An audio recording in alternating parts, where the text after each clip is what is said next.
Good afternoon. My name is Eugene Steuerle, and I'm the chair of the Institute of Medicine National Research Council Consensus Committee on the Use of Economic Evidence to Inform Investments in Children, Youth, and Families. The charge of our committee is to come up with a consensus on how to improve the use of economic evidence in informing policy and funding decisions on investment in children, youth, and families. And more details on our task can be found at the IOM webcast. And I put special emphasis upon the word use, because our job is not necessarily to define what is the best economic evidence, but how can we make better use of the good economic evidence when and if we develop it. It's very important that I remind everyone here today that the committee is in the process of assembling materials and examining and discussing how it's going to make its findings, conclusions, and so forth. One of the components of our work is to organize and host a public session, that's what we're having here today, to hear from invited experts on topics related to this topic, the use of economic evidence, and to gather information on themes that will aid our deliberations.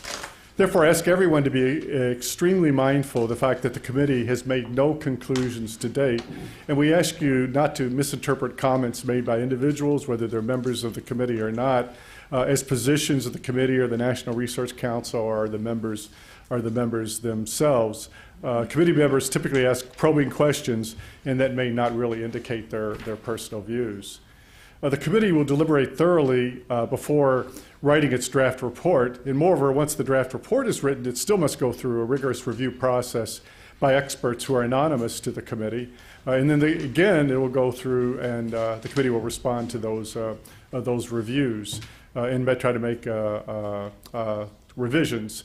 Then the Academies Report Committee itself, and the chair of the National Research Committee, will also review this before it's considered an actual National Research Council report. So we have a ways to go before we reach any conclusions. And so with that, it's my great pleasure that I would like to welcome everyone to our second open and on the record public information gathering session.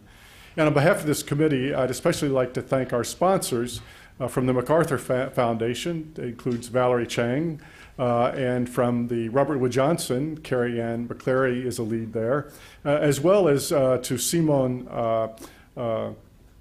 Summer, who's with the Jacobs Foundation, who are sponsoring our event. I'd also like to thank our invited guests and panelists who've really very generously taken time out of their busy schedules to come and speak to us. And I'd like to thank all the interested individuals, both in the audience here and in the public, who have come to this meeting or watching us on the webcast. And those of you who are joining us on the teleconference line, we ask that you please use a landline if possible, and that you mute your phone if you're not actually speaking. I'd also like to begin by giving a brief overview of the format of today's meeting. So first, each panel, we have two panels, will begin with a brief introduction by the speakers, and then a more detailed description of their relevant backgrounds is located in the information sheets that have already been handed out. Following these introductions, there will be about a 45-minute question and answer. We're going to trust our moderators to figure out how long exactly to spend. That will be held between the invited speakers and our moderator and among the speakers themselves. In our first panel, that would be led by Jennifer Brooks, who's our moderator. These discussions will be followed by additional conversations between the committee members and invited speakers. And then after the first panel, there will be a short intermission where there will be light refreshments. The second session will have a similar format. Max Crawley will lead or moderate this session. And there's time allotted near the end of each of the sessions to take select questions from the public audience.